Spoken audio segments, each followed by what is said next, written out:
Hello friends. तो I hope कि आपने टाइटल एंड थंबनेल से देख ही लिया होगा कि किस टॉपिक के बारे में हम बात करने वाले हैं आज। एंड ये वीडियो पर्सनली मेरे ऑब्जर्वेशन या कहें कि मेरा पर्सनल जो भी टेक है इस टॉपिक पे वही रहने वाला है। मैंने कोई इस पर रिसर्च नहीं करी है, मैं कोई सॉलिसिटर भी नहीं हूँ, कोई कोई इमिग्रेशन एक्सपर्ट कुछ भी नहीं हूँ। मैंने कनाडा के पीआर के लिए बहुत ट्राई करी हुई है और मैंने उसकी जो भी प्रोसेस थी वो खुद से करी है एंड काफ़ी हद तक मैंने खुद उसमें सक्सेस तो गेन करी थी। लेकिन जो मेरा एक्सपीरियंस रहा है कनाडा इमिग्रेशन में कि अगर आपके पास मास्टर डिग्री नहीं है तो पीआर मिलना बहुत मुश्किल है, except the PMP if you got. तो सबसे पहले जो लोग मुझे नहीं जानते मैं उनके लिए बता दूं, मेरा नाम है ईशान मलिक। मैं यहाँ पे यूके में स्टूडेंट हूँ एंड मैं जो भी यूके में जो स्टूडेंट आ चुके हैं या आगे आने वाले हैं उनकी हेल्प करने के लिए वीडियोस बनाता हूँ एंड मेरी तरफ से पूरी कोशिश करता हूँ कि मैं जितनी हो सके उतनी उनकी हेल्प कर सकूँ। तो please subscribe the channel if you have not subscribe yet. तो चलिए शुरू करते हैं आज का टॉपिक। तो टॉपिक का जैसा टाइटल है PR in Canada versus UK. तो एक चीज़ जो मैंने अपने ऑब्जर्वेशन से या जो मैंने जितनी भी मेरी रिसर्च हुई पिछले 1.5-2 सालों में, क्योंकि मैं यहाँ पे यूके में आया हूँ पिछले 6 महीने में, सॉरी 6 महीने पहले मैं आया था, लेकिन उससे पहले भी मैंने अपने अपने तरफ से काफ़ी रिसर्च करी थी कि कौन सी कंट्रीज़ में कैसे पीआर मिलते हैं।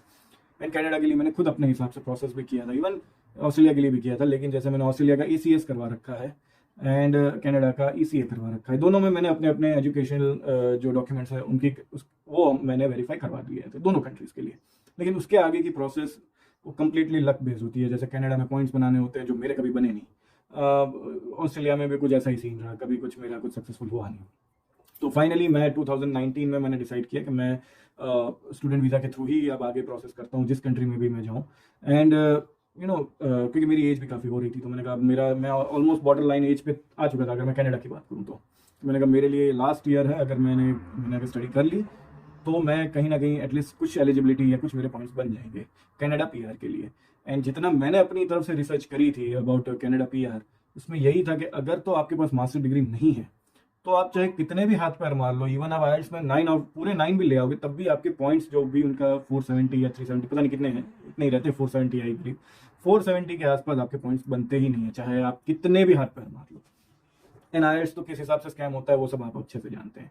जो लोग नहीं जानते तो मैं उनको बता दूं कि आइल्स में बोला जाता है कि ईच 7 आपको लाने चाहिए टू गेट नियरेस्ट और can say the best points ever. लेकिन कहीं ना कहीं आपका राइटिंग में या स्पीकिंग में या किसी एक में 6.5 हो ही जाता है। मेरे को अच्छे से याद है मेरा एक बार 7.5 का भी स्कोर आया हुआ है, ओवरऑल 7.5, जिसमें लिसनिंग में पूरे 9 आउट ऑफ 9 थे एंड राइटिंग में 8 और किसी, लेकिन सिर्फ वो लेकिन राइटिंग में सिर्फ 6.5 आ गया, बाकी सब 7 क्रॉस कर रहा था। एक में 9 और एक में 8 और तीसरे बाकी दो में 7 और 6.5 ऐसा कुछ था। तो ओवरऑल कुछ 7.5 हो रखे थे मेरे। तो इस वजह से भी अगेन वो मेरे पॉइंट्स नहीं बनते कभी। मैंने बहुत कोशिशें करी लेकिन नहीं होता। लेकिन जो सबसे बड़ा जो डिफरेंस जो मैंने यहाँ पे नोटिस किया है, ये जो पीआर की प्रोसेसेस जो हैं वो ये हैं, लेकिन कनाडा में आपको एजुकेशन के पॉइंट मिलते हैं जो आपको यूके में नहीं मिलते हैं। कनाडा में आपको कैनेडियन एक्सपीरियंस के पॉइंट मिलते हैं जो आपको यूके में नहीं मिलते, यूके एक्सपीरियंस के। तो अगर आप यूके में पीआर प्लान कर रहे हैं थ्रू द एजुकेशन, तो आप कंप्लीटली अपने ही स्किल्स पे या कहें कि अपने ही दम पे पीआर ले सकते हैं यहाँ पर यूके में। कल को ये बिल्कुल नहीं होने वाला है कि आपने यूके से अगर पढ़ाई करी है तो वो आपको किसी भी तरह से बेनिफिट पहुंचाएगा इन गेटिंग द पीआर, ये बिल्कुल नहीं होने वाला, एटलीस्ट ऑन पेपर तो नहीं होने वाला है। हाँ, if you go in the market and वहां पे अगर एम्प्लॉयर ये प्रेफर करते होंगे, यानी back of the side, back of their mind they prefer कि हमें यूके की पढ़ाई वाला बंदा चाहिए, अगर इस तरह का एटीट्यूड अगर यहाँ की मार्केट में प्रैक्टिस किया जाता है अगर, then definitely you will get the benefit. लेकिन ऑन पेपर की अगर यहाँ बात करें, लेकिन वो आपको एम्प्लॉयर दिलाने में शायद हेल्प करें, लेकिन जो भी आपकी पीआर की जो प्रोसेस जो यूके में है वो फ्लैट है कि आपको स्पॉन्सर्ड वीज़ा या कहेंगे टीयर 2 वीज़ा, इस पर आपको 5 साल रहना है। अगर ये आपने 5 साल निकाल दिया then and only then you are eligible to get a PR, जो आपको छठे साल में मिलता है। आपकी 1 साल की, ऑलमोस्ट सुना है ऐसा कि 1 साल की प्रोसेस रहती है, आप 5 साल पूरे करो उसके बाद आप एप्लीकेशन करो आईएलआर की, जिसमें ऑलमोस्ट 1 साल जितना लगता है एंड आपको छठवें साल तक ऑलमोस्ट आपको पीआर हाथ में मिल जाता है। उसके बाद you are entitled to live here. ये प्रोसेस कनाडा कहें या ऑस्ट्रेलिया कहें या न्यूजीलैंड कहें कि ये कंपैरेटिवली फास्टर है ये सब। कनाडा में एक तो आपको अगर आपने 2 साल की पढ़ाई करी है तो वहां पर आपको 2 साल का वीज़ा मिलता है, और उन 4 सालों में भी आप एक्सप्रेस एंट्री के पॉइंट्स बना लो या कुछ भी ऐसा कर लो। इन शॉर्ट आपको 470 पॉइंट्स जो मैंने बोला एक्सप्रेस एंट्री के वो बनाने होते हैं, जिसमें अगर आपके पास कैनेडियन स्टडी है एंड कैनेडियन एक्सपीरियंस इवन 1 साल का भी है, तो आपके पॉइंट्स बहुत इजीली बनते हैं और किसी भी कैनेडियन प्रोविंस में ऑलमोस्ट बन जाते हैं। हाँ, ये सुनने में ज़रूर आ रहा है इन दिनों कि भाई कनाडा में भी अब पीआर इजी नहीं रही है। इवन कुछ लोग जो वैंकूवर या टोरंटो या उन सब सिटीज़ में जहाँ पर पढ़े हैं या जाते हैं, वहाँ पर पीआर मिलना मुश्किल हो रहा है। अब वो क्यों मुश्किल हो रहा है, कैसे हो रहा है, वो मैंने ज़्यादा डिटेल में नहीं पता किया है, लेकिन ये मैंने बस ये सुनी सुनाई बातों पे मैं आपको बता रहा हूँ। लेकिन जो मैं यूके का कल्चर, जो क्योंकि मैं यहीं पे रहता हूँ और मैं भी क्योंकि एक बार तो बैक ऑफ द माइंड में ये सोचकर भी आया था कि भाई अब यहीं पे जीना यहाँ मरना यहाँ, काइंड ऑफ अ थिंग जो हमें करनी है। तो यही है कि भाई आपको 5 साल निकालने हैं। अब इसमें आपको यूके यूके एजुकेशन या यूके एक्सपीरियंस कुछ भी मेरे को ऑन पेपर या कहेंगे वो जो भी पीआर की प्रोसेस में कोई हेल्प नहीं करने वाला है बस। और इसका कोई मेरे को अलग से बेनिफिट भी नहीं मिलने वाला है कि यहाँ पे कोई पॉइंट्स बनते हो या यहाँ पे उसकी कोई क्रेडिबिलिटी आती हो। हाँ, अगर मैं 10 साल वाला रूट में अगर मैं जाता हूँ तो भी वो टाइम की वैल्यू है। यहाँ पर आपने कितना टाइम यूके में बिताया है वो ये लोग काउंट करते हैं। ये सीधा सीधा फेयर, इधर सीधा सीधा रूल यही है कि आपने यूके में टाइम कितना बिताया है और कौन से वीजा पे बिताया है, बस दैट्स इट। आपने यहाँ पे क्या किया क्या नहीं किया इससे इनका कोई लेना देना नहीं है। हाँ, ऑब्वियसली अगर आप यहाँ की जेल में बंद थे तो that time line is not counting here. तो ऑब्वियसली बात है ये सब चीजें। तो ये मेजर डिफरेंसेस है between the Canada PR and the UK PR. इसके अलावा भी अगर मैं बोलूँ, अगर दूसरी कंट्रीज की बात करूँ कि ऑस्ट्रेलिया हो गया या न्यूजीलैंड हो गया, तो वहाँ भी यही होता है कि आप वहाँ पर पढ़ने जाते हैं अगर, तो जो भी आपने टाइम पढ़ाई में बिताया है उसका आपको पॉइंट्स में या क्रेडिबिलिटी में बेनिफिट्स मिलते हैं। एंड आगे जब भी आप पीआर के प्रोसेस करते हैं उसमें भी आपको बेनिफिट्स मिलते हैं। एंड अगर ये रूल तो कहीं ना कहीं तो यूनिवर्सल तो है ही कि आपने जहाँ की भी पढ़ाई करी है, अगर आप ऑस्ट्रेलिया में अगर ऑस्ट्रेलियन यूनिवर्सिटी से आपने पढ़ाई करी है तो वो लोग पहले प्रेफर यही करते हैं कि हमें हमारे यहीं से मिल जाए, हमें ओवरसीज से हायर करना नहीं है। एंड ऑब्वियसली ऑस्ट्रेलियन यूनिवर्सिटीज़ या न्यूजीलैंड की या आयरलैंड की, कनाडा की यूनिवर्सिटीज़ भी अपने अपने अपने लेवल पे बहुत अच्छी है।